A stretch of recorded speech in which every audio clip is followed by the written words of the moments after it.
بسم اللہ الرحمن الرحیم الحمد للہ رب العالمین والصلاة والسلام علی سید المرسلین محمد وعلی آلہ واصحابہ وزوجاتہ وذریاتہ ومن تبعہم بإحسان الی یوم الدین وبعد۔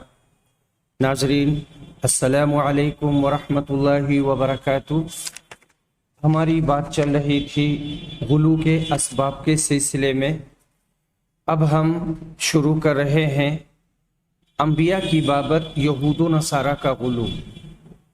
انبیاء کے بارے میں اس وجہ سے غلو پیدا ہوا کہ لوگوں نے بیجا عقیدت میں ان کو اس مقام سے اوپر اٹھایا جس پر اللہ نے ان کو فائز کیا تھا۔ غلو اس وقت بھی پیدا ہوتا ہے جب کسی نبی کو صفات الہیہ سے متصف کر دیا جائے، اس کو ابن اللہ قرار دیا جائے۔ بنی اسرائیل اس کے مرتکب تھے۔ یہود نے عزیر علیہ السلام کو ابن اللہ کہا تھا، اسی طرح نصارہ نے عیسیٰ علیہ السلام کو اللہ کا بیٹا قرار دیا تھا۔ یہودیوں نے عزیر علیہ السلام کے بارے میں اس وجہ سے غلو کیا کہ ان کے ہاتھوں سے بعض معجزے ظاہر ہوئے تھے۔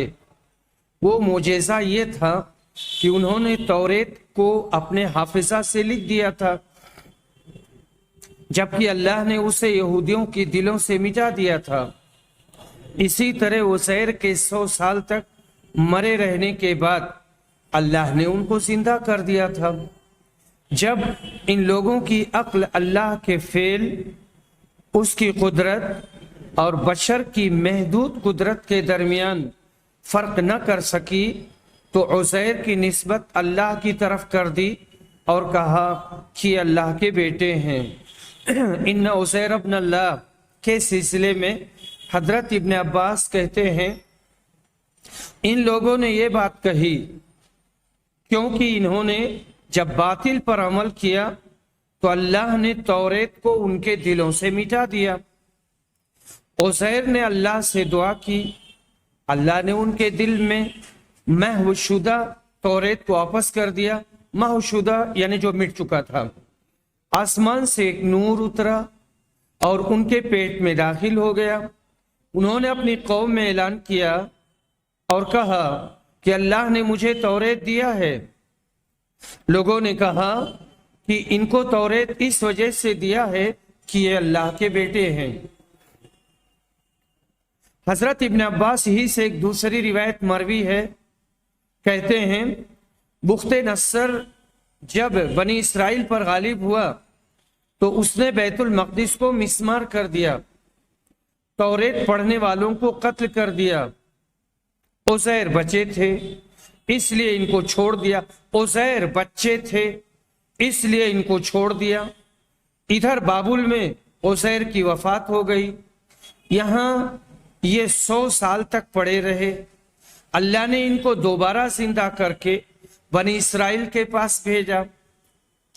انہوں نے یہودیوں کے پاس جا کر کہا کہ میں عزیر ہوں، لیکن یہودیوں نے ان کو جھٹلایا اور کہا کہ ہمارے آبا و اجداد تو بیان کرتے تھے کہ عزیر بابل میں فوت ہو گئے ہیں۔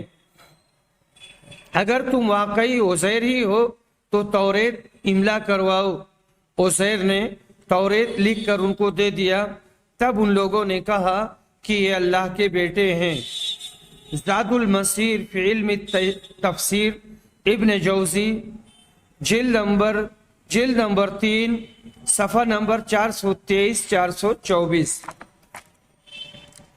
دوسری روایت اس بات کو واضح کرتی ہے کہ عزیر علیہ السلام بنی اسرائیل کے نبیوں میں سے ایک نبی تھے۔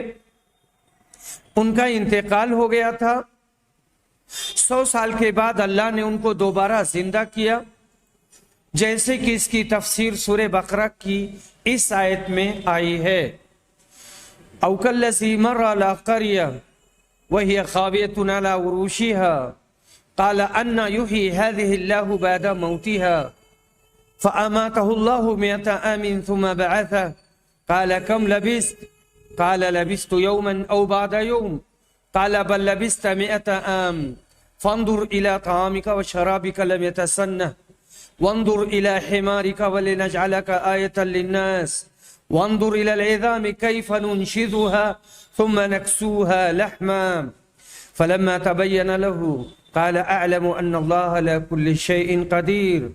سورۃ البقرہ صفحہ آیت نمبر 259۔ یا اس شخص کے مانند جس کا گزر اس بستی پر ہوا جو چھت کے بل اوندھی پڑی ہوئی تھی، وہ کہنے لگا اس کی موت کے بعد اللہ اسے کس طرح زندہ کرے گا؟ اس پر اللہ نے اسے 100 سال کے لیے مار دیا، پھر اسے اٹھایا، پوچھا کتنی مدت تجھ پر گزری؟ کہنے لگا 1 سال یا اس کا کچھ حصہ۔ فرمایا بلکہ تو 100 سال تک رہا، تم اپنے کھانے اور پانی کو دیکھو یہ خراب نہیں ہوا ہے، اور اپنے گدھے کو دیکھو ہم تم کو لوگوں کے لیے ایک نشانی بناتے ہیں، تم دیکھو ہڈیوں کو کس طرح اٹھاتے ہیں پھر اس پر گوشت چڑھاتے ہیں۔ جب یہ سب ظاہر ہو چکا تو کہنے لگا میں جانتا ہوں کہ اللہ ہر چیز پر قادر ہے۔ جب اللہ نے ان کو بنی اسرائیل کے پاس بھیجا تو انہوں نے اپنے حافظہ سے ان کو توریت کا املا کروایا، جبکہ بخت نصر نے بیت المقدس پر حملہ کرنے کے بعد اس کے سارے حافظوں کو مار ڈالا تھا۔ یہودیوں کی عقل جب اس معجزہ کا استیاب نہ کر سکی، یعنی اس کا احاطہ نہیں کر سکی اور اس کو اچھے سے سمجھ نہیں سکی، اور اس اللہ پر ایمان نہ لائی جس نے اپنے بندے عزیر کے ذریعہ اس معجزہ کو جاری کیا، تو لوگوں نے کہہ دیا کہ وہ اللہ کے بیٹے ہیں۔ نصرانیوں نے عیسیٰ علیہ السلام کو اللہ کا بیٹا اس وجہ سے کہا کہ یہ بنا والد کے پیدا ہوئے تھے، اور یہ مجذوم اور مبروس کو شفا دے دیتے تھے، اور اللہ کے حکم سے مردوں کو زندہ کر دیتے تھے۔ عیسیٰ علیہ السلام کے ابن اللہ ہونے کا دعویٰ ان کے ساتھیوں نے نہیں کیا تھا، اس کا قائل بولس تھا، اور وہ نصرانی ہے جن کو اس نے گمراہ کیا تھا۔ یہ بات رفع عیسیٰ کے ایک لمبی مدت کے بعد کہی گئی تھی۔ مجذوم اور مبروس کا لفظ آیا ہے۔ مجذوم ایسا آدمی جس کو جوزام ہو جائے، کوڑھ کی بیماری ہو جائے، اور مبروس اس کو کہتے ہیں جس کو برس کی بیماری ہو جائے اور اس کے جسم میں کہیں سفیدی آ جائے۔ رفع عیسیٰ کا مطلب ہے عیسیٰ علیہ السلام کا اٹھایا جانا۔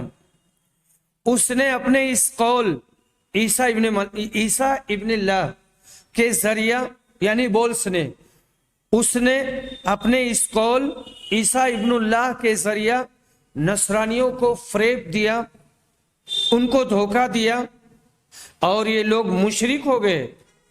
انہوں نے عیسیٰ کو اللہ یا ابن اللہ کہا۔ قرآن نے مختلف مقامات پر اس فکر کی تردید کی ہے اور بتایا ہے کہ یہ صرف ان کا دعویٰ ہے جو دلیل سے عاری ہے۔ اللہ تعالیٰ فرماتے ہیں ان مثل عیسیٰ عند اللہ کمثل آدم خلقہ من تراب ثم قال له کن فیکون۔ سورہ آل عمران آیت نمبر 59۔ عیسیٰ کا حال اللہ کے نزدیک آدم کی طرح ہے کہ اس نے مٹی سے ان کا قالب بنایا، پھر فرمایا انسان ہو جا تو وہ انسان ہو گئے۔ سورہ نساء میں فرمایا یا اہل الکتاب لا تغلوا فی دینکم ولا تقولوا علی اللہ الا الحق انما المسیح عیسی ابن مریم رسول اللہ وکلمتہ القاها الى مریم وروح منہ فآمنوا باللہ ورسولہ ولا تقولوا ثلاثہ انتہوا خیرا لکم انما اللہ الہ واحد سبحانہ ان یکون لہ ولد لہ ما فی السماوات وما فی الارض وکفا باللہ وکیلا۔ لن یستنکف المسیح ان یکون عبدا للہ